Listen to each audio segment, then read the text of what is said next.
Welcome to the special edition of Go Vote Omaha, a candidate forum for Omaha Public Schools District 3, presented by the League of Women Voters of Greater Omaha. I'm Candid Villard, a League Administrator and the moderator of this forum. The League never supports or opposes political parties or candidates. We present this forum solely for voter education. The format is as follows. Each candidate will get a 1-minute opening statement, followed by questions prepared by the League of Women Voters. Each candidate will answer every question and will have up to 90 seconds to answer. Following the questions, each candidate will have a 2-minute closing statement. We alternate speaking order throughout the forum. A timekeeper will signal candidates when they have 30 seconds of time remaining and when to stop speaking. Before the forum, the candidates flipped a coin to determine the initial speaking order. I will introduce them now in that order. They are two candidates running for Omaha Public Schools District 3. They are Alex P. Gates and Nick Thielen. First, we will begin with opening statements. Alex Gates, you may begin. Thank you so much, and thank you to the League of Women Voters for hosting tonight. It's a really great opportunity. My name is Alex Gates. My wife Jamie and I have 4 kids in OPS in 4 different buildings. Actually, we've got a 1st grader, a 3rd grader, a 7th grader, and a 9th grader. I grew up in Iowa and attended public schools my entire life, K through college. I've been an active OPS parent for the last 9 years, leading PTAs and PTOs, serving on advisory committees, teaching after-school enrichment programs, attending board meetings, and just being an active parent. I'm on record advocating for better teacher pay, smaller class sizes, more recess and unstructured play for our young students. This long history of involvement and experience has earned me the endorsement of the Omaha Education Association, which I'm very proud of. Professionally, I'm a technology entrepreneur. I create custom software for businesses and nonprofits, allowing them to utilize modern technology and have greater efficiency. So I appreciate the opportunity to be here tonight. I love Omaha. I love public schools. Thank you so much. Thank you. Nick Thielen, you may begin. Thank you. Good evening, and thank you to the League of Women Voters for hosting the forum. My name is Nick Thielen, and I'm running for OPS Board of Education to make sure that our schools provide a foundation for success for every student in our city. I've worked into my own small business, a large local law firm, as part of the management team for a local business with over 500 employees. And looking back, I can see the advantages I had growing up that made it possible for me to get where I am today. It's this sort of understanding that I've been fortunate and had help along the way that has driven me to advocate for the kids of our community over the last decade. As a volunteer, a board member, and a supporter of several organizations in Omaha, including Project Harmony, CSI, Nebraska Children and Families Foundation, Omaha Healthy Kids Alliance, and the Foster Care Review Organization. Last year, that drive to support kids crystallized as my oldest daughter prepared to enter kindergarten, and she's now at Dundee Elementary. I want to make OPS the best it can be for my daughters and for every child in Omaha. I'm not a career politician. I've never run for office before. For me, it's just time to step up and do my part and put my skills and experience to work for the students of OPS. Thank you. Thank you. So now we will move into question 1. How do you view the decision to postpone the start of sports season for OPS? Nick Thielen, you may begin. You know, I think that there's a lot that went into these decisions. These are really immensely difficult, and I'm not inclined to second guess the administration, but I do have some thoughts. You know, first, the school board should be having more transparent conversations and making more transparent decisions about return to school and sports. You know, I've been at every school board meeting since last September, and the board has rarely had the kind of frank conversations out in the open about its concerns or intentions, especially regarding return to school and sports and COVID in general. And second, but related, and it goes to the kind of the understanding of the board's role. The board should be asking the administration what procedures the district's operations professionals can put in place to make sports and schools safe. They should be asking the medical community what it has to say about the risks. It should be asking, you know, child psychology experts and the district's curriculum professionals what they say about what's going to be lost by, you know, not having sports or going remote. And They should be asking the district's technology professionals, in the case of schools, what they can do to make remote learning reliable and effective model for education. But these are the roles really of the superintendent and the staff. But there's no expert that can tell the board or the schools, when's the right time to have sports when you weigh all of those things together. That's the board's role, and that's the judgment that the board members have been elected to exercise. And so OPS is in a difficult position. It really, I'm not inclined to second guess the administration on these issues. I think they've done a good job. Thank you. Alex P. Gates. Thank you. Yeah, I think the district made the right call there. And I say that as a father of a cross-country runner. She's on the swim team, and she's a soccer player as well. The safety of our students and teachers is paramount. And I believe in science and data, and I trust those professionals for their guidance that way. That being said, I understand what sports does for the climate of a school. It is oftentimes the main reason or motivator for some kids to really get to school and have a positive attitude and be there. I understand school spirit and the impact that it has. I am looking forward to the spring. It's been discussed that we'll be able to play fall sports in the spring, and I think that's a great compromise. But really, I agree with what the district decided to do with sports. It's just incredibly important that we're data-driven and that we listen to the experts on this and really look out for the safety of our students and our teachers and the parents and the entire community. Thank you. Question 2. This summer, a group of alumni and students at Omaha Central made a list of demands regarding changes to curriculum as it relates to representation and inclusion. How would you respond to them, and what would you propose? I think this is great, and what the group has done is really mobilized a lot of their students and brought a lot of issues to the forefront, and I applaud them for that. It's important that we, as a board, and even within our own schools, provide opportunities for this kind of clear feedback, cooperation with the students, and allowing them to help shape and inform where we are with curriculum and what we're teaching. I also would think it's important that we recognize some of the changes that are happening in society and recognize that what we teach and how we teach and who teaches our students makes a huge difference. I agree with a lot of what this group has put together, especially with the fact that we should have a lot of teachers and staff at school that come from diverse backgrounds that can relate to students. The reality is there's 109 different languages spoken in the homes of OPS families. 27.5% of K through 5 students are English language learners. There is a lot of diversity in our district, and we should do more to celebrate that diversity and expose that to all students in OPS. And again, I'm grateful for those students that have gotten together over the summer and have done this important work, and they're really building a movement, and I think it's great. Thank you. Nick Thielen? Yeah, so I was there when those students spoke, and I was there the day or two before when they spoke out in front of Central High School. They made powerful arguments, and we need to listen to our youth. They're smart, and they've got important contributions to make to this conversation. And what I tell them is this: look, this all starts by acknowledging where we have problems and sort of the ability of and looking back at and saying that we've got to directly address some of the barriers that students of color in particular are facing in our schools.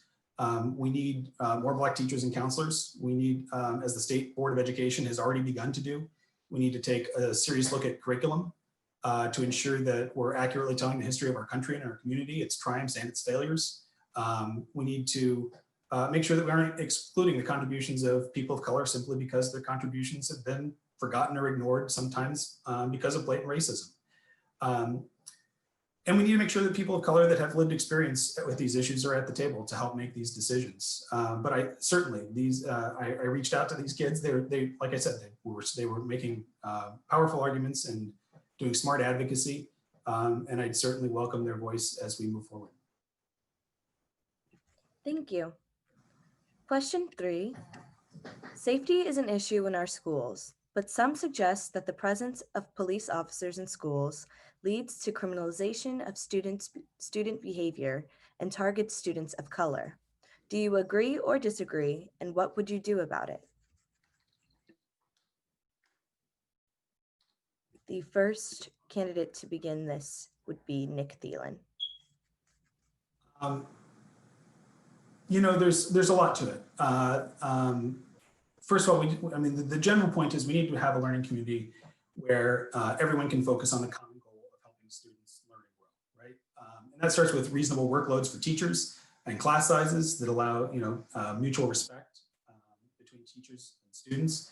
We need trauma-informed practices that help understand the catalyst behind behaviors instead of simply dispensing punishment. Directly to the issue of police in the schools, OPS has a policy that says that tried to address this a couple of years ago that said, we won't refer things to student resource officers unless they meet a certain threshold. When we look at the data, that hasn't been the case. We haven't lived up to that. So we have to recommit to that and figure out why, and we need to make sure that we aren't criminalizing just regular juvenile behavior. And absolutely, the data shows that it's it's affecting students of color more than other students. I think that's the same reason that I'm opposed to LB 147. I think that those types of encouraging of teachers to use force disproportionately impact students of color, and we shouldn't be encouraging those types of things. We really need to look at what's going on with these students and help them. And we, as a community, we have to support their families. Yeah, thank you. Thank you. Alex P. Gates. Thanks. So I understand the school to prison pipeline, and it's a real thing. And it's something that we need to be aware of and we need to work to improve.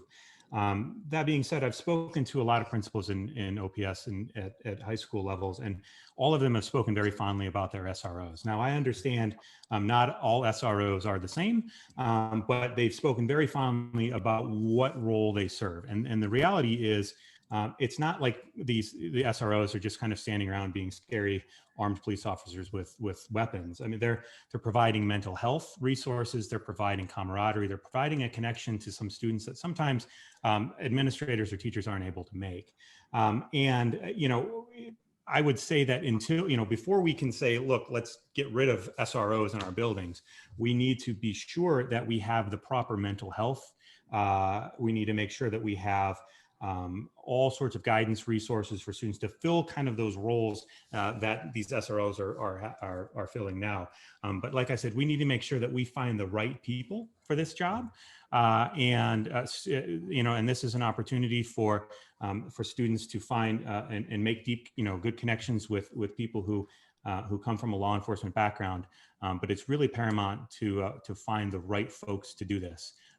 And like I said, in many of the schools I've chatted with principals, they speak very fondly. The students know the SROs by their first names, but of course, I know that's not all the experiences across the board. Thank you. Question 4. Do you feel that the funding for OPS is adequate? Alex P. Gates, you may begin. Well, no, I don't think funding for public education in general is adequate. And I mean, this isn't an issue that's unique to Omaha at all. Unfortunately, we rely on property taxes a lot. I think last time I checked, I think we were 48th out of 50 in terms of reliance on property taxes to fund our public schools. That's a much larger philosophical conversation to have in terms of where we prioritize things in our country and our society. I think we could be smart about how we allocate the large amount of money that we do spend. But I don't want any sort of talk to come on the backs of teachers or into the classrooms. I think there's a difference, and I think opportunities for us to be smart about things that we can do to be mindful with the budget, because that's what we have to be. But no, in general, we as a society, I believe, should have a greater elevate public schools to something more, and make efforts to really properly fund them. the pandemic has really shown us how much we rely on public schools, right? From everything related to proper nutrition to, so many of these things kind of fall right into public schools, and especially on teachers' backs. So no, I think we should do more, and I think we can do more, but I also think we can be smarter about how we're spending the money that we have. Thank you. Nick Thielen? Yeah, I mean, Alex is completely right on this. There's no way that we are getting the resources that we need to adequately fund adequately give a high quality education to all the students that we have. The ability of education, including high quality early education, to start leveling the playing field, is one of the reasons I'm running for school board. And so I think we have to, if we're going to take equity and our education system and our the sort of our national narrative about hard work and opportunities being out there. If we're going to take that seriously, that starts with making sure we have equal access to quality education, and we have to put the resources behind it. But I also think that there are smart ways to use the resources we have, and that starts, like I said, with the early childhood education.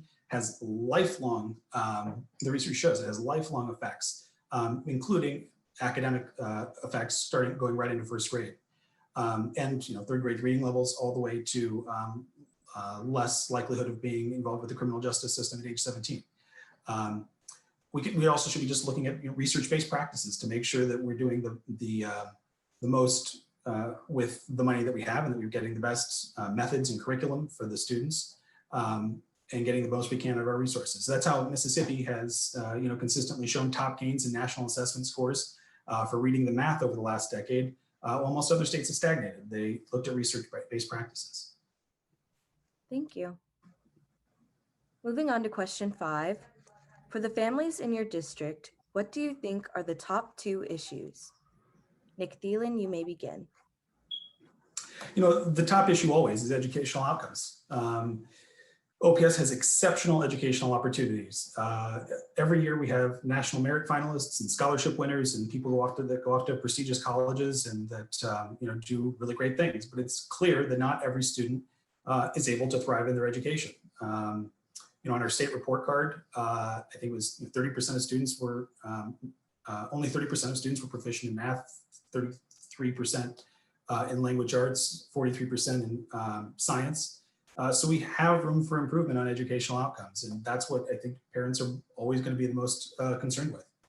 The superintendent has already taken great steps in the strategic plan by reinforcing and sort of refocusing on efforts on third grade reading levels. That's, it's getting back down to basics. And then in addition, we have, we have to evaluate our teaching methods and really look at those research-based practices. I think those, again, outcomes are really the most important thing. And then second is communication. And the district has to communicate with parents on issues related to changes in their schools and schedules and COVID procedures and, and back to school and all these things. There's a lot going on, but communication is really key. And they need also, I've talked to a lot of parents that have faced challenges with communication about their student and what's going on with their student at school. And especially with students with special needs and IEPs, students have to parents have to get that communication. Thank you. Question 6. Oh, I'm so sorry. Moving on to Alex P. Gates. My apologies. Oh, that's fine. Thank you. Well, this is a great question, and I struggled to find a top 2, but I'm going to try. I think the one thing is, with a district of 54,000 students, we're big, and we serve a lot of students, and we have challenges all across the city. I think voters in my district are really concerned about maybe a one-size-fits-all approach to education. I think sometimes when you deal with a big district like ours, and you have the challenges that we face, we sometimes look at maybe trying to simplify things by making sweeping changes across the board. One example would be, whether or not to have sixth grade included in middle school, or allow sixth grade to remain in some elementary schools. And I think this is on the mind of a lot of the voters in my subdistrict. Another thing is, finding the balance between innovation and excellence. We've got some really fantastic schools, a lot of in OPS, and we're proud of really what every school can do. And there's a lot of folks that are in my district that, are living there because they're fourth, fifth, or sixth generation at their particular school. And they want to preserve that excellence. And they also want to be able to have innovation as well. I talked a lot about one-to-one technology in 2016. I talk a lot about that now as we're kind of catapulted into this. But being innovative with what we're doing and being able to keep up with some of the neighboring districts that or maybe can be smaller and more nimble, I think is important as well. Thank you. Kathy, do we have time for a sixth question? I think we can, and we may have to adjust the final closing arguments, but I think we've got time for one more. Awesome. So question number 6 is, do you feel the pension issues in OPS has been properly addressed, and what would you do about the pension fund? I start, I'm assuming. Yeah. We all followed along on the World Herald articles, and they were very long. So having 90 seconds to answer this question, I think is a challenge. I see that, as a district is moving toward, doing the study to move OSER's management under IMPERS is kind of the latest thing that we're dealing with. And along with that are some questions about how we integrate that, the costs associated with that, and the technology. I think they said in the World Herald article today, it was between $4 and $6 million that was talked about in terms of the technology cost to integrate this system. And as a board member with my technology background, I mean, I would be equipped to be able to ask the right questions to really understand what that means and how that would actually work. A lot of the fix for this, I know, depends on the economy, and given everything around us, there's a lot of uncertainties there. But I absolutely support, meeting all of our pension obligations, making those ARC payments, and doing everything that we can, and if we have to make some cuts, continued cuts, and do those kinds of things, keeping them as far away from the classroom as possible. It's a big challenge, and something that is definitely, a lot of people can talk about this for a long time, a lot longer than 90 seconds, but I think we're on the right track, and I'm happy to see the work that we've done. Thank you. Nick Thielen? Yeah, so I think, the OSERS board and what was going on with the pension fund is one of the things that caught my eye about the school board and really started making me pay attention to what was going on with the school board. And this comes down again to, board governance and oversight. So the board knowing its role and understanding its oversight responsibilities. And this is a place where, we dropped the ball. And so one of the things, as an attorney and as somebody that's experienced in nonprofit boards and corporate governance, this is something that I think is really important to bring to the board, is this oversight mindset of making sure that things are going as planned and that we're following the procedures that we have. And as far as whether we're on the right track with where OSERS is now, I think it's largely on this is a good move, right? It's very unusual for a public school district to be in charge of its own retirement system, and the state of Nebraska's retirement board is certainly capable of handling these issues for us. I think over the long run, it will save money, not just those direct costs that we've seen sort of in the paper, but also there's a lot of costs, sort of overhead costs that OPS as a district takes on. That so I think the savings will be there. But overall, I think that it's not inappropriate for the state to be taking over the investment part of the retirement fund. Thank you. So now we will be moving into closing statements. And Nick Thielen, you may proceed. So growing up, I often spent time with my grandmother. She was a public school teacher for 30 years. She made a big impression on the decades of students that she taught.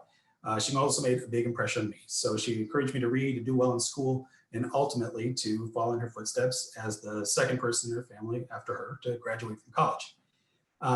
There was also a middle school teacher, Mr. Lensman, that pulled me aside after class one day to tell me that he had noticed that my work was slipping, that he was concerned, that he knew I could do better, and that he hoped that I would try. And that made a big impression too. So I know the difference that a good education and good educators can make. Just briefly, sort of three primary goals for my time on the board. So first, again, with my background as an attorney and in corporate and nonprofit governance, I'll bring this governance mindset to the board. And that means understanding the nuance of the board's role and letting the superintendent run the day-to-day and focusing on that strategic guidance and oversight. Second, I want to make sure we have what it takes to retain and support our wonderful teachers so that every kid has a Mr. Thielen, or I'm sorry, Ms. Thielen or a Mr. Lensman helping to guide their way.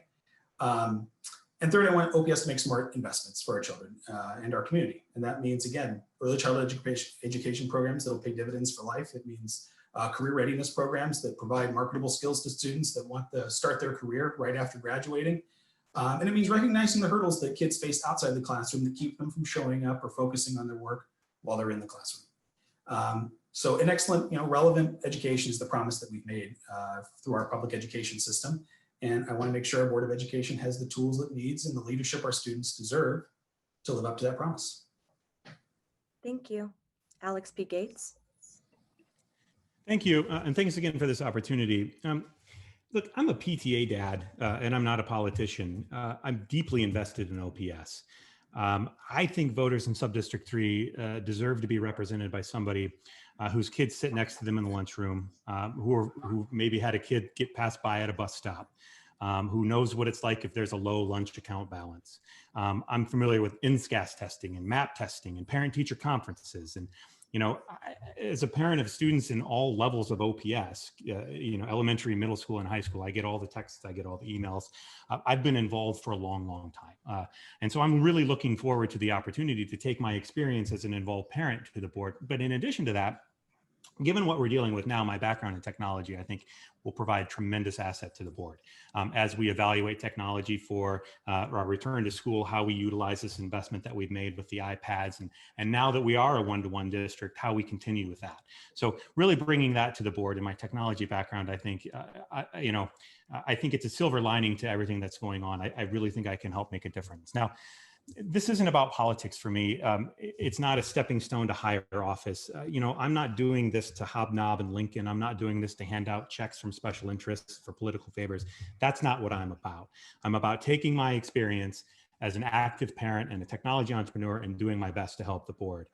I understand that thriving communities are built on top of strong public schools, and that's why I'm running. I am all in on OPS, and I would be honored to have your vote. Thank you. Thank you. This concludes our forum for OPS District 3. The League thanks all of the candidates for participating. For the League of Women Voters of Greater Omaha, I'm Candid Villard, reminding you to inform yourself about the issues here in our city and its candidates. Thank you. Thank you. Thank you.